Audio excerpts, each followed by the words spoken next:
Sa ibang balita, lubos ang saya ng mga nanguna sa 2011 bar exam sa naging resulta ng pagsusulit. 3 taga-Ateneo de Manila University ang pasok sa top 10. Narito ang report ni Lia Manyalak del Castillo.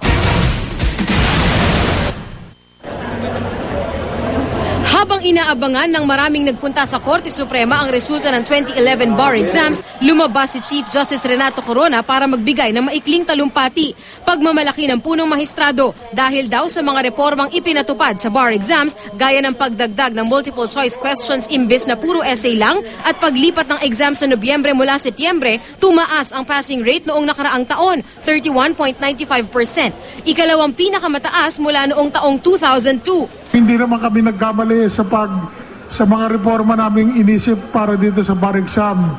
Pinangangamba namin ay baka masyadong marami ang bumagsak. Pero on the contrary, hindi po Lalong tumaas po nga yung passing average. Bukod sa pagbati sa mga nakapasa sa bar, nakuha pang magbiro ng punong mahistrado na nahaharap ngayon sa paglilitis. Pwede na kayo humarap dito sa Korte Suprema.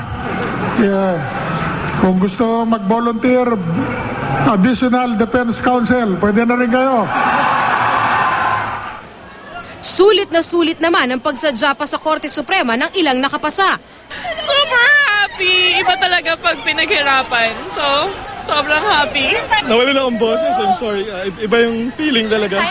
Doble saya naman ang mga napabilang sa top 10 sa pangunguna ni Raul Atadero ng Ateneo de Manila University.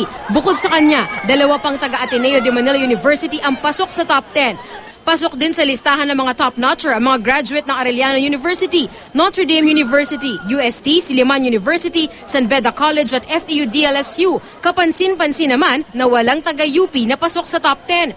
Ang 2 Atenistang nag-top sa bar, kapwa nagulat daw sa resulta. Hindi ako masyadong nag-expect na ako yung nag-place ako or sobrang galing ng performance ko. Minsan nga, napapaisip ako bakit hindi ako pumasa dahil may mga item talaga doon na kung maling-mali. Sa essay type, I was really scared.